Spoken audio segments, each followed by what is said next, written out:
अस्सलाम वालेकुम। इस लेक्चर में हम लोग सब एटॉमिक पार्टिकल्स के बारे में और स्ट्रक्चर ऑफ एटम के बारे में डिस्कस करते हैं, स्टडी करते हैं। तो सबसे पहले हम सब एटॉमिक पार्टिकल में से सबसे पहले हम लोग डिस्कस करते हैं इलेक्ट्रॉन्स के बारे में। तो इलेक्ट्रॉन एक निगेटिवली चार्ज पार्टिकल हैं, यानी इलेक्ट्रॉन एक ऐसा पार्टिकल है जिसमें निगेटिव चार्ज होते हैं और इलेक्ट्रॉन न्यूक्लियस के गिर्द एक ख़ास रास्ते पे चक्कर लगाते रहते हैं। उस रास्ते को हम शेल या ऑर्बिट कहते हैं। और इलेक्ट्रॉन्स जब एक एटम दूसरे एटम से बॉन्ड बना रहे होते हैं, एक एटम दूसरे एटम से जुड़ रहे होते हैं, तो उस वक़्त उस एटम का इलेक्ट्रॉन उस बॉन्डिंग में हिस्सा लेते हैं, यानी electron take parts in chemical bonding. अगर मैं बात करूं प्रोटॉन की, तो प्रोटॉन एक पॉजिटिवली चार्ज पार्टिकल है और प्रोटॉन एटम के सेंटर में पाए जाते हैं, जिसको हम लोग न्यूक्लियस का नाम देते हैं। यानी electron is a positively charge particle, it present in the nucleus of atom. Electron पे निगेटिव चार्ज होते हैं तो प्रोटॉन पे पॉजिटिव चार्ज होते हैं। अपोजिट चार्ज होने की वजह से प्रोटॉन इलेक्ट्रॉन्स को अपनी तरफ अट्रैक्ट करते हैं। आप लोग जानते हैं same charges repel each other, तो opposite charges attract each other. तो अपोजिट चार्ज होने की वजह से न्यूक्लियस में मौजूद प्रोटॉन इलेक्ट्रॉन्स को अपनी तरफ अट्रैक्ट करते हैं, यानी protons due to opposite charge attracts electrons. और प्रोटॉन की साइज़ इलेक्ट्रॉन की साइज़ से ज़्यादा होते हैं।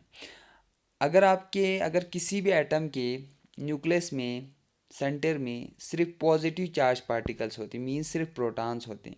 जैसे कि फ़र्ज़ करें एक एटम है, उसके न्यूक्लियस में 4 प्रोटॉन हैं, यानी 4 पॉजिटिवली चार्ज पार्टिकल्स हैं।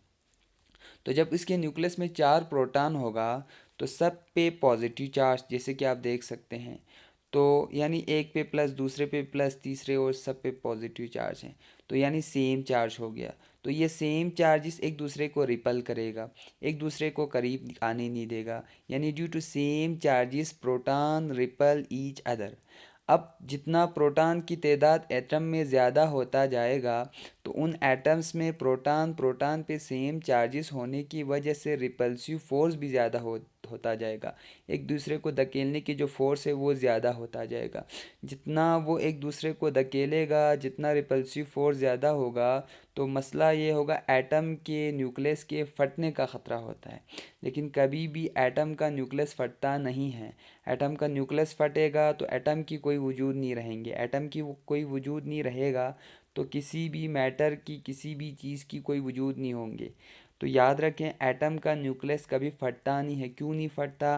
क्योंकि एटम के न्यूक्लियस में प्रोटॉन प्रोटॉन के दरमियान जो रिपल्सिव फोर्स हैं, जो रिपल्जन है, इसको कम करने के लिए एक और पार्टिकल भी एटम के न्यूक्लियस में पाए जाते हैं, जिस पार्टिकल्स को हम लोग न्यूट्रॉन का नाम देते हैं।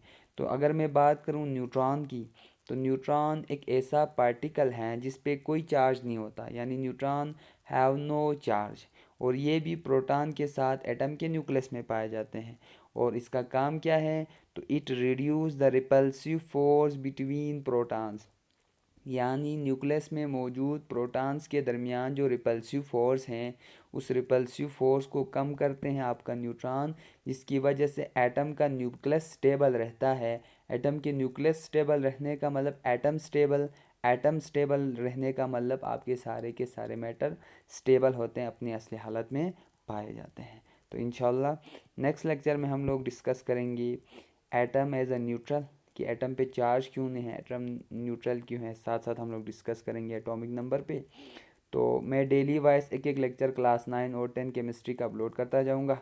अगर आप लोगों को मेरा लेक्चर पसंद आते हैं, समझ में आते हैं, तो प्लीज़ मेरा यूट्यूब चैनल है लर्न केमिस्ट्री बाय मुजतबा वज़ीर, उधर जाएं और सर्च करके उसको सब्सक्राइब करें, ताकि आप मेरे लेटेस्ट वीडियो से अपडेट रहें। शुक्रिया।